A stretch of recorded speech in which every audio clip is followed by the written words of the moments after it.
Right now there is a star in your sky. Imagine that in a single instant it simply blinks out. Not a cloud passing, not an eclipse. The sun itself gone as if it had never existed at all. Here is the strange part. For the next 8 minutes, you would notice absolutely nothing. The sky would stay bright. Birds would keep singing. The earth would keep circling a star that no longer exists. How can that be? And what happens in the moment the truth finally catches up with us? This is the story of the eeriest 8 minutes our planet could ever live through. To understand it, we need the two invisible things the sun is always sending toward us. The first one is easy, light. Sunlight feels instant, but it is not. It travels at the fastest speed the universe allows. Light crosses space at almost 300,000 kilometers every single second. And yet the sun sits so far away that even light needs time to reach us. How long exactly? The number is oddly precise, and it matters more than you would think. 8 minutes and 20 seconds. That is the age of the sunlight hitting you right now. You never see the sun as it is. You only ever see the sun as it was. So if it vanished this instant, that last wave of light would keep racing toward us, unaware. For 8 minutes and 20 seconds, the sky itself would be lying to you. But light is only half the story. The second half is far stranger. The sun does not only light the earth, it holds it. Gravity, the invisible grip that has kept our planet circling for 4.5 billion years. Think of the sun as an anchor, and the earth as a stone whirling on a string. The string is gravity. It bends our path into a gentle, endless circle. Cut that string and the stone does not slow down.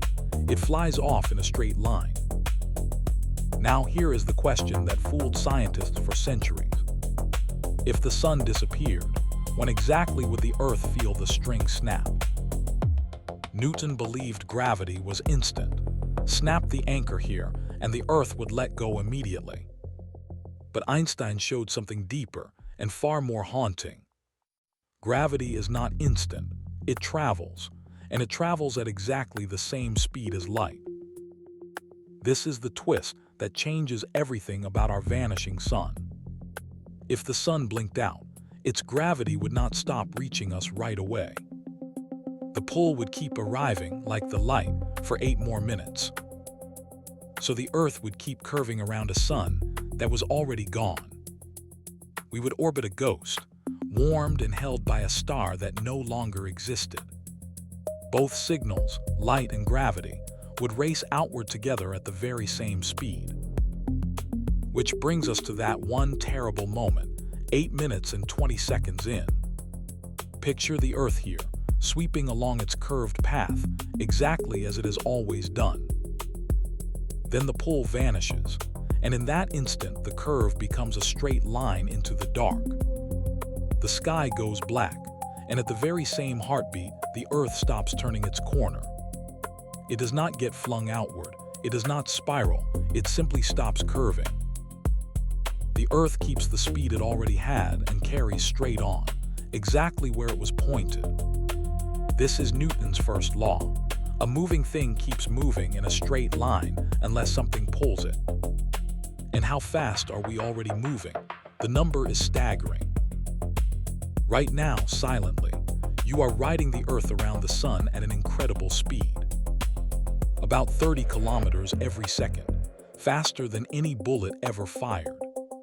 So at the 8-minute mark, the Earth shoots off on a tangent at 30 kilometers a second. A tangent is just the straight line your circle was secretly pointing along, all the time. We would not fall into the darkness. We would be launched into it sideways. And here is the eerie thing. On the ground, you would feel none of it. No lurch, no jolt. The whole planet changes course together, so there is nothing to feel. The only sign would be the one thing you could not miss, the sky. In that same instant, the sun would simply wink out mid-afternoon. Half the Earth plunged into a sudden, total, endless night. The moon would vanish too, because moonlight is only borrowed sunlight. The planets would go dark, one by one, as the last light drained from the sky. But the stars, the distant ones, would still be there, suddenly brilliant. For the first time, the whole planet would share one perfect, terrifying night sky. It would be beautiful, and it would be the beginning of the end. Because the sun does not only give us light, it gives us almost all our heat. And with the sun gone, the earth would begin to do one thing: cool. But maybe not as fast as you would fear, at least not at first. The freeze would arrive in stages, and each stage would strip away another layer of life. Days, weeks, a year, and then deep time. Let us walk down that ladder. In the first week, the average surface temperature would drop below freezing. Not everywhere at once. The land would chill fastest, the deserts turning bitter overnight. Within a week or two, most of the planet would sit well below 0 degrees Celsius. Watch how the average temperature would fall as the weeks tick by. From a mild 15 degrees down and down, into a deep and permanent cold. But cold is not even the first thing that would kill us. Something quieter goes first. Photosynthesis, the quiet process that feeds nearly every living thing on Earth. Plants use sunlight to build sugar. No sunlight, and that machinery simply switches off. Within days, the smallest plants and ocean plankton would stop feeding themselves. And plankton are the base of almost every food chain in the sea.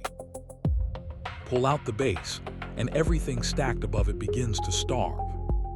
Within weeks, the great collapse would ripple up, from the smallest creatures to the largest. Bigger trees, holding years of stored energy, would stand a little longer in the dark. But the living web that took billions of years to weave would come undone in months. And still, the strangest survivors would be the ones you would least expect. Because as the surface froze, the deep oceans would hold a secret store of warmth. Within about a year, the surface of the seas would freeze into a thick sheet of ice. But here is the beautiful trick: that ice would act like a blanket. Ice is a poor conductor of heat. It would seal the warmth of the water beneath it. And below that frozen lid, the deep oceans would stay liquid for a very long time.